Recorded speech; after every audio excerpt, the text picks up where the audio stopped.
நண்பர்கள் அனைவருக்கும் happy new year. நேற்று நான் காமெடியான ஒரு தமிழ் வீடியோ ஒன்று பார்த்தேன்.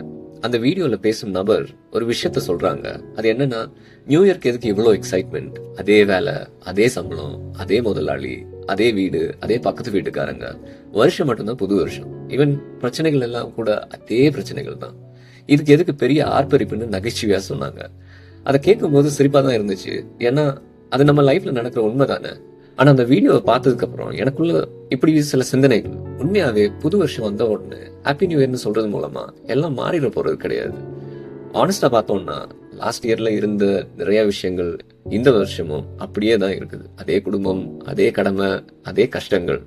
அப்போ ஒரு கேள்வி வருது, என்னன்னா 2026 சிலருக்கு மட்டும் இப்படி உண்மையிலேயே ஒரு ஹாப்பி நியூ இயரா மாறுது அப்படின்றதுதான் உண்மை. என்னன்னா, நம்ம எல்லாருக்கும் ஹாப்பி நியூ இயர்னு விஷ் பண்றதால மட்டும் அந்த வருஷம் ஹாப்பி ஆகிற போறது கிடையாது. இந்த வருஷத்தை உண்மையிலேயே ஹாப்பி ஆக்குற பவர் நமக்குள்ளதான் இருக்கு. இந்த நியூ இயர்க்குள்ள அடி எடுத்து வச்சப்ப நான் படிச்ச பாடம் இதுதான். அந்த விஷயத்தை தான் இந்த வீடியோல பதிவு பண்ண விரும்புறேன். நான் வேலை செய்யற மருத்துவமனையில ஒரு பேஷண்ட் மணிக்கட்டுல ஒருவித வலியோட வந்தார். அவரோட மணிக்கட்டு வலிக்குதுன்னு சொன்னது மட்டும் இல்லாம, சார் இதை பாருங்க, இந்த புடைச்சிட்டு இருக்கிற இந்த ரத்த நாணங்கள் தான் எனக்கு பிரச்சனை பண்ணுதுன்னு நினைக்கிறேன்னு சொன்னாரு. ஆணித்தரமா இந்த ரத்த நாணங்கள் தான் பிரச்சனையை உருவாக்குதுன்னு பல நாட்களா அவர் நினைச்சிட்டு இருந்தாரு. அவர் சொன்னதை கேட்ட உடனே அவரோட புரிதல் தவறுதலானதுன்னு எனக்கு தெரியும். ஏன்னா ரத்த நாணங்களுக்கும் கை சுளுக்குக்கும் பெரிய சம்மந்தம் கிடையாது. ஆனா அவருக்கு சொல்லி புரிய வைக்க முடியல. உடனே ஒரு எம்ஆர்ஐ எடுத்து பார்த்துடலாம்னு சொன்னேன். ஆர்த்தோ டாக்டர் கிட்ட அனுப்பி விட்டேன். எம்ஆர்ஐ எடுத்து பார்த்தப்போ அவருக்கு மணிக்கட்டுல ஒரு பிரச்சனையும் இல்லைன்னு ரிப்போர்ட் வந்துச்சு. அவர் ரொம்பவே ஷாக் ஆயிட்டாரு. அப்ப என் கையில ஒரு பிரச்சனையும் இல்லையா அப்படின்னு கேட்டாரு. ஆனா எம்ஆர்ஐ வந்ததுக்கு அப்புறம் தான் அவருக்கு இதுக்கு முன்னாடி இல்லாத ஒரு சமாதானம் வந்தது.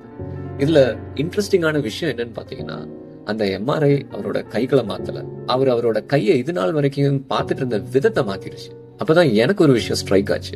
நம்மளும் இப்படிதான் பல முறை என் வாழ்க்கையில ஒரே பிரச்சனை தான் புலம்பிக்கிட்டே இருப்போம். ப்ராப்ளம்ஸ் எல்லாருக்குமே இருக்கு. அது ஒருபோதும் குறைய போறது கிடையாது. ஆனா அந்த பிரச்சனைகளை வேறொரு விதமா பார்க்க ஆரம்பிச்சோம்னா லைஃப்ல நிறைய விஷயங்கள் மாற ஆரம்பிக்கும்.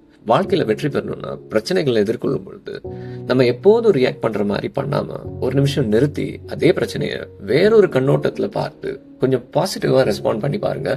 பிரச்சனை எப்போதும் வரக்கூடிய சேம் பிரச்சனையா இருந்தாலும் அதோட ரிசல்ட் இந்த தடவை டோட்டலி டிஃப்ரெண்டா இருக்கும். கடந்த வருஷத்துல அதே பிரச்சனை மன அழுத்தத்தை உருவாக்கி இருக்கலாம். ஆனா இந்த வருஷம் அதே பிரச்சனை நம்மள வளர வைக்கும் ஒரு விஷயமா மாறும். ஏன்னா ஒரு உண்மை என்னன்னு பாத்தீங்கன்னா, தங்கம் அடிபடாம தங்கமா மாறாது. அதே மாதிரிதான் நம்ம வாழ்க்கை. வெயில் இல்லாம நிழல் இல்லை, அழுத்தம் இல்லாம வலிமை வராது. நம்ம உடைக்க வர்ற மாதிரி தோன்ற பல சூழ்நிலைகள் தான் நம்மள வலிமை உள்ள ஒரு மனுஷனா மாத்துது. ஸோ ஃப்ரெண்ட்ஸ், நான் உங்களுக்கு வெறும் ஹாப்பி நியூ இயர் சொல்ல விரும்பல. ஒரு புது லென்ஸ் மூலமா உங்க வாழ்க்கையை பார்க்கக்கூடிய ஹாப்பி நியூ இயரை உங்களுக்கு விஷ் பண்ண விரும்புறேன். God plus.